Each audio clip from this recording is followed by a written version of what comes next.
Hello everyone, it is Liam, the Deaf Doom Metalhead, with my guide to Doom Metal. So, I wanted to do this video from the very start when I started this channel, but I never got round to it.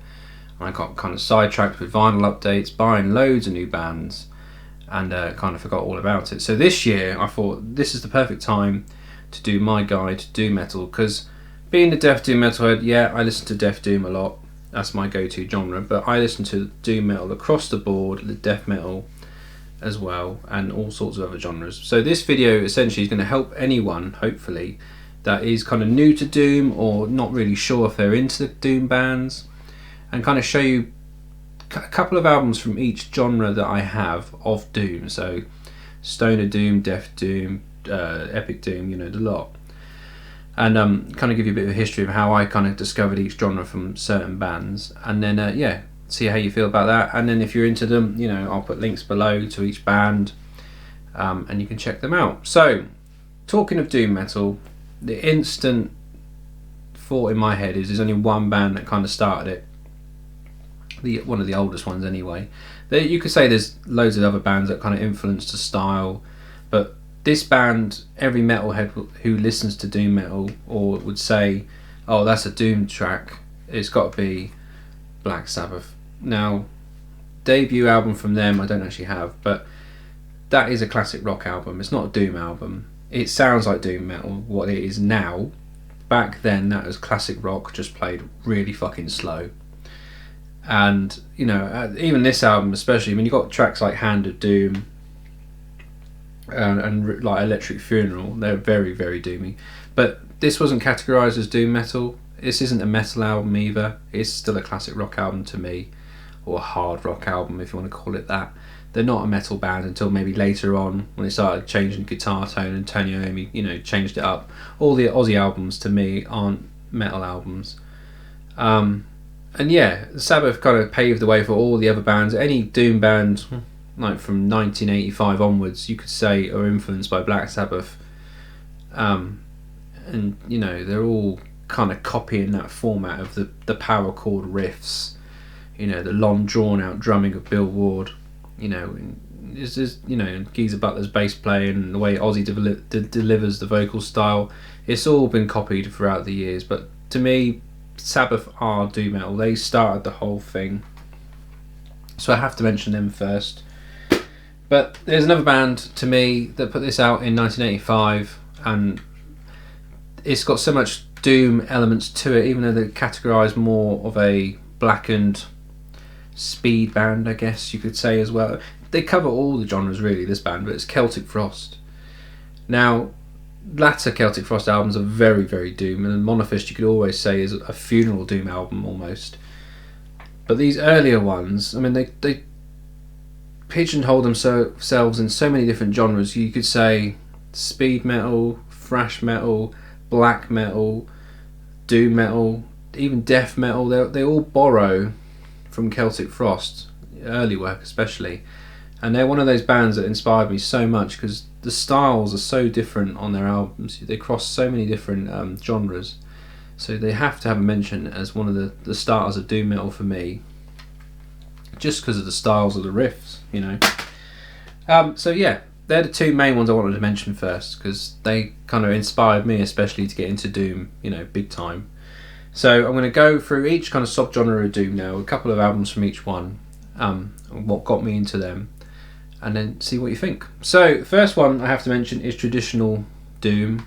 So they kind of, that kind of style is more a Sabbath clone. So you got your, you know, valve state guitar driven tone, so no overdrives, nothing like that, you know, proper 70s sounding guitar tone, no triggered drums, nothing like that, all rock style drumming almost, but played loads slower, clean vocals, you know, no growly stuff, nothing like that.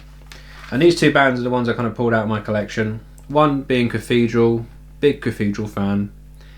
Cathedral are a funny one as well, they kind of cross over into certain subgenres of Doom as well. They kind of, the first album you could say is a funeral Doom album, and then from there they kind of got a bit more groove in their music, psychedelic stuff comes into it, and they're one of those bands you could say alongside other bands like Trouble that kind of broadened the traditional Doom sound and made it thicker, heavier, and you know, latter Cathedral albums are pure psychedelic groove fest, and they're not slow at all, but they do make it very slow in some sections. So Cathedral has to have a mention. And another one, this one was gifted to me by Gordon. I only discovered these guys properly last year. They're from Finland, but they are essentially a Sabbath clone, and that is Reverend Bazaar. This is their debut. A brilliant band. Again, pretty much no different to what Black Sabbath sound like the Aussie era anyway. Very much inspired by that, by looks, styles of the riffs, the production, everything screams Black Sabbath when you listen to this band. I mean, the songs are fucking long as fuck. But you know, that comes with being a Doom fan. You have to expect tracks to be well over 6 minutes long, and these guys do it brilliantly. And just a really, really cool band, so go check them out if you haven't. And then this is a genre that I'm not a fan of massively, but I listen to it now and again, and that is Stoner Doom. I'm not the biggest fan of bands that just sing about weed all the time. I couldn't give a shit. You know, cannabis a lot. You know, it doesn't really bother me in the slightest. But there were a few bands that got me into it big time. And the main one would be the UK band Electric Wizard. They were one of the first ones I kind of discovered as a teenager, getting into Doom more and more. And yeah, big overdriven fuzz pedals that give it that really thick, crunchy guitar tone. Really hollow, empty drumming, and they play to a certain rhythm. It's certainly inspired by Sabbath, Stoner Doom, you could say, but more.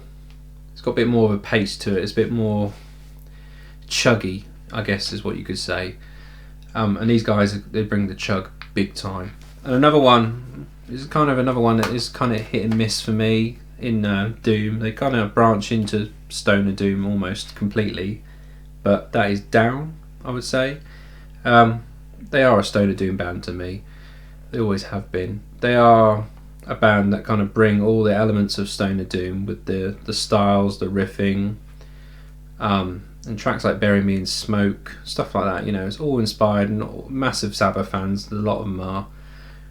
You got you got Crowbar, Down, Crowbar, Pantera, Corrosion and Conformity members, I Hate God, you know, all in one band. And yeah, Sabbath worship to me. So yeah, Stoner Doom. And then another genre that I kind of dip my toe in and out of is Gothic Doom. And there was only one band that really got me into that and kind of made me notice goths in a different light completely to what I used to know them as, and that is Typo Negative. I only have the best of. Typo Negative, one of those bands I got into as a teenager purely because of I Don't Want to Be Me, I think was the track I heard on a TV show, and the way they looked, the way they sounded was just really appealing to me. It's totally different to what I was listening to. And this band have a massive following, very much a cult following, and they are Gothic Doom to me. You know, slow, heavy riffs. Pete Steele's vocals are slow, deep. The production on the albums is very Sabbath-like. The riffing is very Sabbath-like. And yeah, a fucking amazing band. And another one that most people might not know of is a Norwegian band called Tristania. Now, they're a Gothic Doom band, but they bring elements of death metal vocals into it. But what makes it Gothic is the keys. So there's loads of keyboard stuff going on in the background, and the operatic female vocals over the top of the growly stuff. So you kind of what they class as the Beauty and Beast kind of style of doom metal, which bands like Draconian do now, loads of bands. But Tristania for me, I mean, this came out in 95, I think. Yeah, 95 or 97, around those years. And they're a really, really cool band. And their other albums went too gothic for me, and I lost interest. But this band and this album, there was a really good listen. So yeah, Gothic Doom. And then my second favourite genre of Doom is Epic Doom. Now, when I got into Sabbath, I discovered this band almost instantly. And I've been a fan ever since. I got it tattooed on my arm there, if you can guess what it is already. And that is Candlemass. This band were massive for me as a teenager, still are. This is the debut, Epicus Doomicus Metallicus. And again, it is Sabbath worship with the riffs, but what makes it epic doom is the vocal style. So with epic doom, you have to have a singer that can really, fucking sing, full guns blazing, all lungs on, 10, bellowing out the riffs. Almost like if Bruce Dickinson could do doom, it'd be epic doom. Or any kind of singer like that, really. And it's all about fantasy and all the epic-y kind of stuff, like like how Manowar is with the swords and shield kind of thing, the Conan kind of thing. Epic doom is essentially the same kind of style where you kind of sing about epic things. And I think that's where the name comes from. I mean, title tracks on this album, for example, are A Sorcerer's Pledge, Crystal Ball, Demon's Gate, Under the Oak, fantasy driven doom metal, and I absolutely love it. There's so many bands I could talk about, and I'll show you a few of my favourites. But for me, Candlemass, I mean, they are the ones that started epic doom. And even the name of the album kind of gives them the credit as well, but they are such a good band. And then another one that's massive for me and inspired by Candlemass is Solitude Eternus. This is their debut, and they were a kind of like a thrashy kind of band to start with. Then they completely changed it, toned it right down, got Robert Lowe on vocals, and became an epic doom band essentially. And this album is right up there with epic doom metal classics. You got the Sabbath-like riffing, but a bit more pace to it. It's got the metal sound, so it's not a classic rock style of guitar playing. This is essentially heavy metal played slowly. Fucking awesome solos, loads of melody will carry the tracks, and then Robert Lowe's vocals kind of the icing on the cake to give it that epic feel with the really bellowed out vocals, really well sung, high pitched, and the high keys.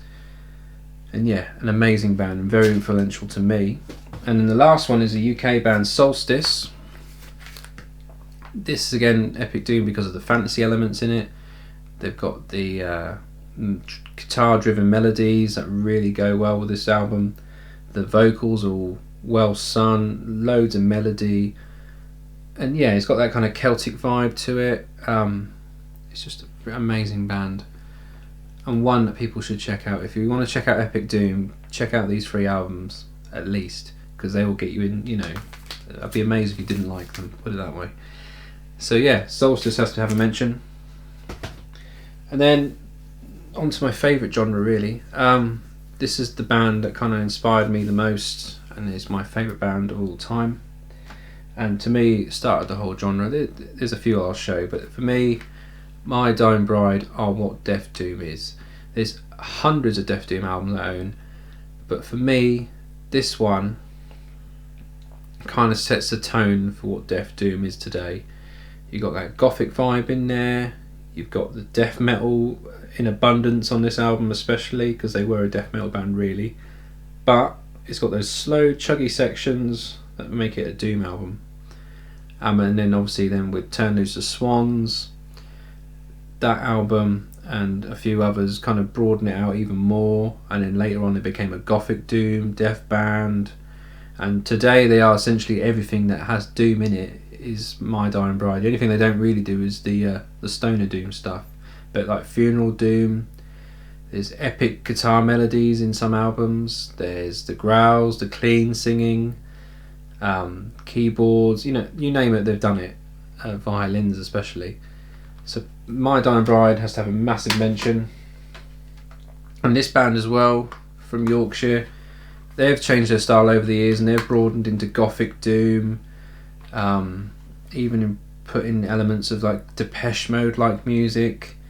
They've done Funeral Doom, they've done Death Doom, they've done everything, this band have. But Paradise Lost, especially this first one, this is a Death Doom album to me. It's slow, chuggy, aggressive, and yeah, they were really young when they did this. He's got a Confessor t-shirt on there as well. Great band. This came out in 1990, and an amazing band, and they've kind of changed their style over the years, and they're stronger than ever at the moment, and they're a really, really cool band. And then I thought I'd mention an American one for Death Doom, because this album I think came out in 1990 or around that time, and they don't normally get a mention because Anathema would have been the obvious choice I could have said as well, but I'm going with November's Doom because Like My Dying Bride and Paradise Lost, they started off as a really aggressive death doom band, just pure guttural vocals, the odd bit of clean singing, really down-tuned slow riffs, just really nasty sounding. I fucking love this album. But then later on they've kind of branched out a bit, they've kind of got a bit more technical in the guitar playing, there's female vocals on some albums, and like My Dying Bride they've kind of changed it up over the years and they've added more variety to their music. But you know, November's Doom is a solid death doom band for me. So that's death doom. And then a genre that not many people like, and to be fair, I'm not overly keen on it. I am more keen on it now than I ever was before, and that is funeral doom. Now this band is the only funeral doom band I ever used to listen to. Esoteric is another one, but I don't have any of their CDs at the moment. But Evoken, this is their very first release. This is a repress, but I think it came out in around 1990 or around that time, early 90s at least. Slow, I mean like really slow, and it's inspired by, I think it's a Ferragon album from Finland, that band. The band name Evoken anyway. And these Americans do it really, really slow. There's bags of atmosphere, there's keys, everything to kind of give it that kind of dungeony like feel to it. And it's slow, and it kind of paints you in an area where, you know, you're in a cave, you can't get out. And that is what funeral doom really should create for you. It should give you that kind of feeling of despair, loss, and you know, make you feel really shit is what I'm trying to get at. And Evoke can do that really, really well. Their albums are, you know, every time they put one out, it's very solid, very consistent with the style, and a brilliant band. And then on this one here, this is a compilation of 4 bands, but the ones I'm going to show you are Mournful Congregation and Loss. Mournful Congregation are an Aussie band. They put out a demo in the early 90s, and I don't think they got round to recording a full length until maybe 99, 98. Again, an amazing funeral doom band that have this really weird kind of harmony kind of sound they can create with the guitars. It just instantly sounds like them. They don't sound like any other band. And yeah, I mean this split is brilliant. It's got 4 funeral doom bands on it, but Mournful Congregation for me are I think they're from Adelaide or somewhere like that in Australia. An amazing band, so go check them out if you've never heard of them before. And then to end this video, I kind of mentioned 3 bands I think kind of incorporate all different styles really, really well. One of them would be this one, Triptychon. So Celtic Frost, I mentioned at the start, kind of what I think started the doom metal movement, to me anyway, with Sabbath. And Triptychon is essentially what Celtic Frost ended up like. So funeral doom, death doom, blackened doom as well. This band has it all for me. All the really nasty subgenres you can think of in doom, Triptychon do it.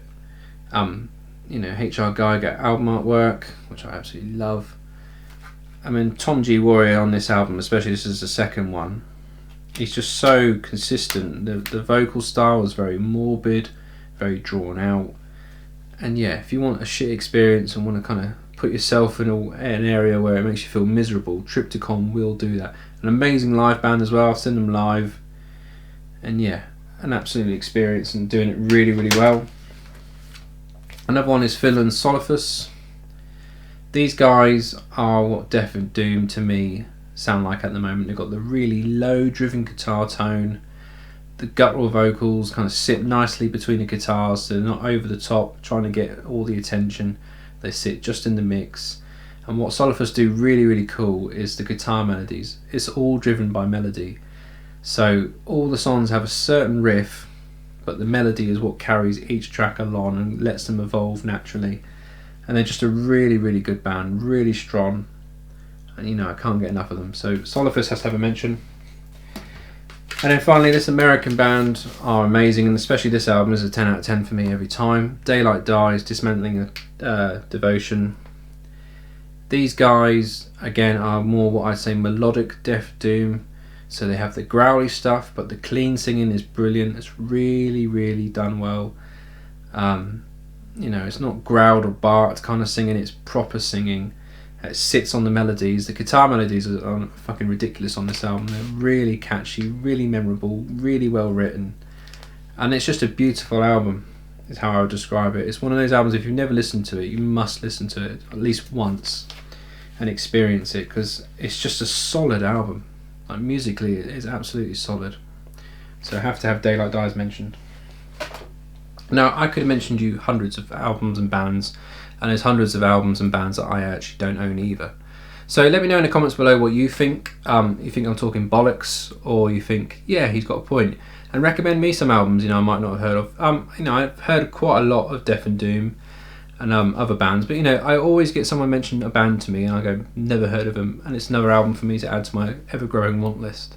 So let me know what your thoughts are on this video, if you liked it or not. Give it a thumbs up if you did, and please subscribe if you haven't already, and check out my other content. Also, I need to give a couple of channel shout outs. Metal Miners, just a new channel that's come up from my friend Anthony and his son. I will link that at the end of this video somewhere. Go give them a sub as well. Brilliant dudes, doing something really cool where they kind of do the father and son kind of thing, which is really nice.